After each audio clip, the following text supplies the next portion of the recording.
make our product as green as possible. So that being the case, our yarn comes out of hickory, it goes to Lincoln and to get knitted, it goes to Salisbury, knitted and finished in Lincoln, it goes to Salisbury to get assembled, and Rockwell, North Carolina to be screen printed.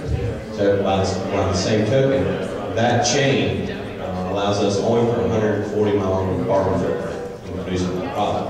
Now each one of our t-shirts, because it is a 65% recycled cotton, 35% recycled polyester piece, it keeps them water bottles and out of landfills.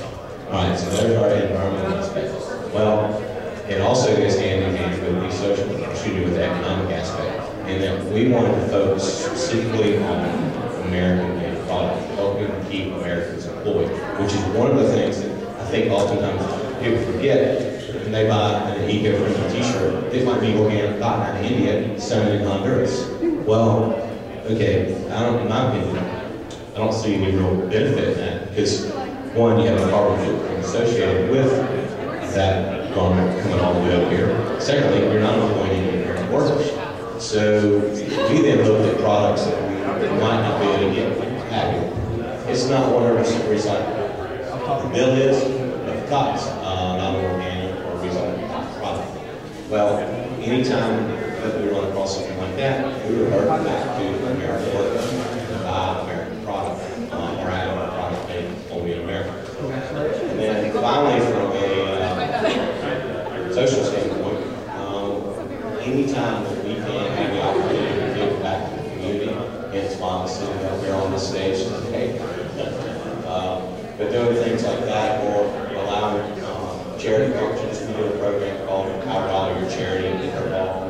Anytime you purchase a product, $1 when you purchase goes to the charity of their choice. But ultimately, when I started this thing, we looked at how we could make the most impact and be the most transparent, triple bottom line we could be. Because we saw that in the action sports environment, where that segment of the retail market, there was no one that was really, they were talking the talk, but no one was really walking the walk. A lot of greenwashing. And then we sat down and looked at how we could make a difference on a larger scale. So marketing strategy started to come out, and we basically figured out that for every 100,000 pieces of apparel that we produce, basically 700,000 water bottles. We then would say keep roughly 400 tons of carbon emissions out of the air, and 500 barrels of wool, create 5 or retain 5 units of manufacturing jobs. Now, that's all great, but we still got to make the product. That means that someone has to buy the product. Now, the difficulty on our end, with a lot of these multi-chain retailers, if we got into, let's say, Macy's, several thousand, then those buyers at those stores can have a direct impact on American jobs and the environment.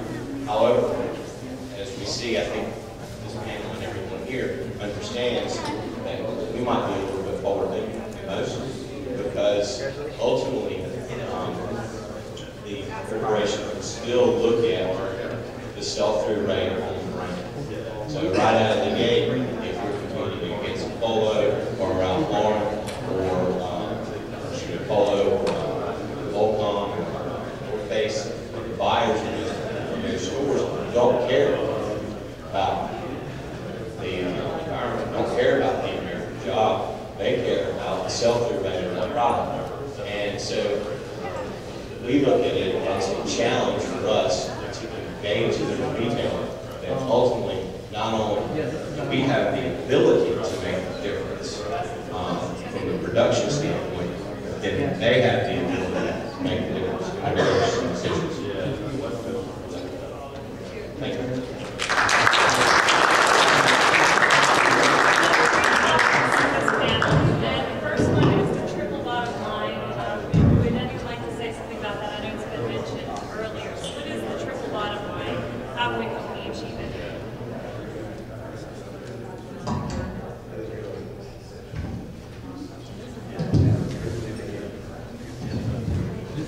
Well, as usual, I won't answer the question directly because I think everybody actually knows or can easily access on the internet what the triple bottom line actually is. It's just a variation on standard accounting principles, just using a sophisticated methodologies, and it produces a certain kind of image for the company which can be commercially useful.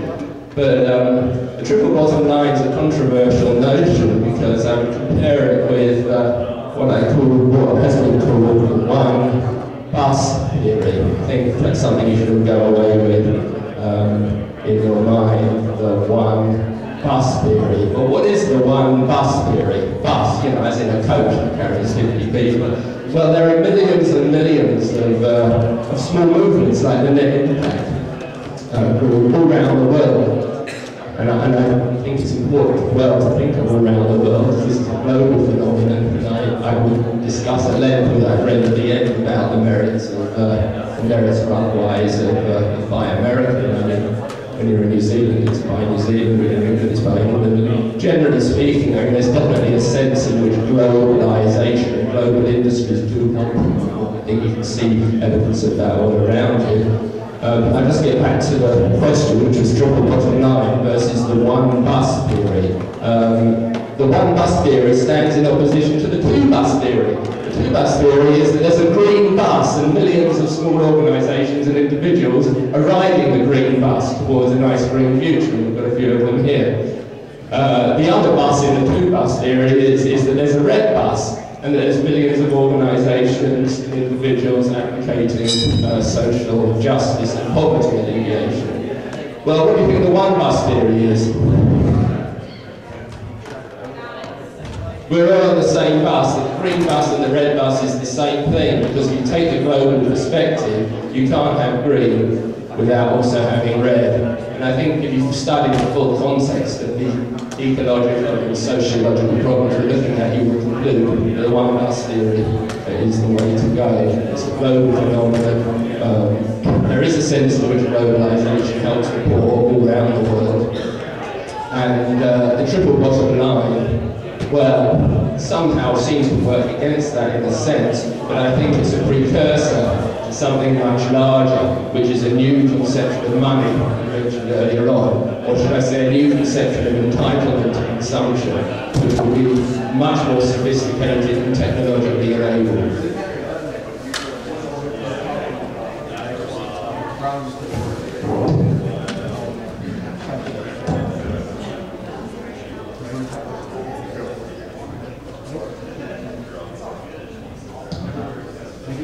I'd just like to say a little bit about triple bottom line. I know everyone knows what it means. It means that companies are pursuing multiple goals, and they're not just simply pursuing economic goals.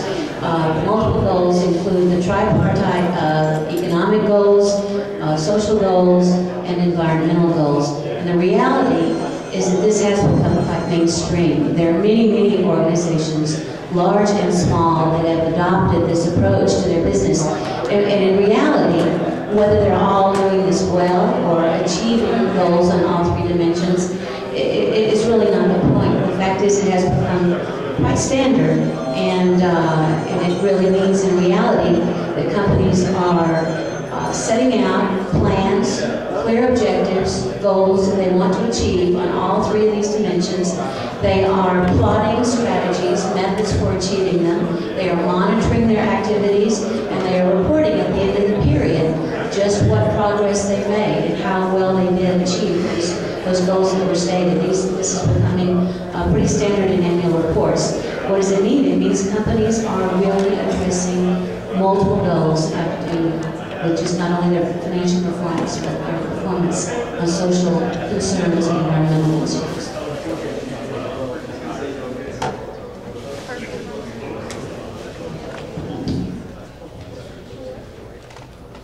Now, I would question that those goals aren't all related to money. I mean, money's the lifeblood of a company, and I would just see these social and environmental goals as feeding into the goal of profit.